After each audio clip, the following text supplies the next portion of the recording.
कळेना. तिने तिथल्या सरकारी दवाखान्यात दाखवले. डॉक्टरांनी तिला मोठ्या दवाखान्यात जायला सांगितले. करावं तरी काय तिला कळेना. तिने शेजाऱ्यांपाजाऱ्यांकडून थोडे पैसे गोळा केले. नवऱ्याला सोबत घेतलं आणि बुलढाण्याला गेली.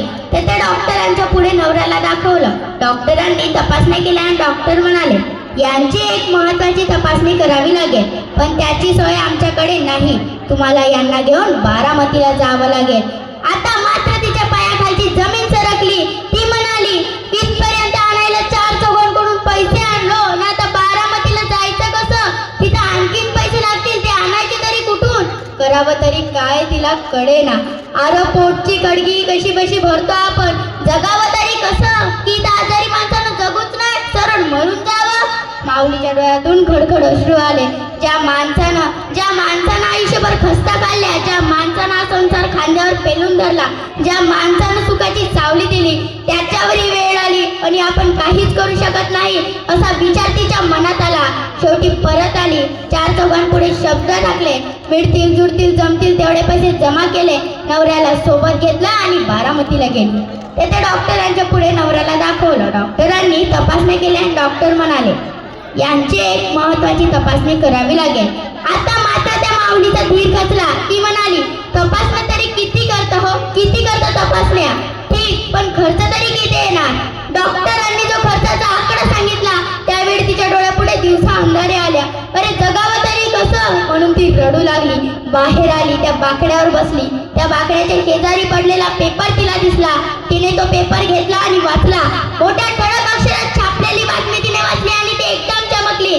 कारण ती बातमी होती बारामती मॅरेथॉनची आणि त्याच्यावर असणाऱ्या त्या बक्षिसाची. आणि त्या बक्षिसाच्या आकड्यावरती तिची नजर हरली आणि त्यावेळी तिच्या डोक्यात झणकन कल्पना आली आणि तिने निश्चय केला, ही मॅरेथॉन मी जिंकणार. माझ्या नवऱ्याचा जीव मी वाचवणारच. म्हणून ती त्या मॅरेथॉन मध्ये पोहोचली. तिने स्पोर्टचे शूज घातलेले, आतल्या टी-शर्ट घातलेले आणि त्याची आलेली नऊवारी नेसलेली, कसोट्या घातलेली अनवाणी पायाची. संयोजकांना सांगते, मला भाग घेऊ द्या हो, मला कृपा करून पडू द्या हो, मला भाग घेऊ द्या. संयोजकांनी तिला भाग घेऊ दिला. 65 वर्षाची माऊली स्पर्धेसाठी तयार झाली. स्पर्धा चालू झाली. बघता बघता पट्टी पळाली आणि बेभान बेभान बेभान पळाली. डोळ्यापुढे फक्त नवराच दिसतोय. त्याला वाचवायचंय, त्याला जगवायचंय, त्याच्यासाठीच पळायचंय म्हणून बेभान बेभान पळाली.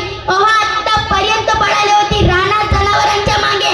आतापर्यंत पळाली होती संसाराला तिगडं लावताना. आतापर्यंत पळाली होती संध्याकाळचे 2 घास कमवताना. अशी मैदानावर कधीच पळाली नव्हती, पण आयुष्य तिला पळायला लावत होतं म्हणून बेभान बेभान बेभान पळाली.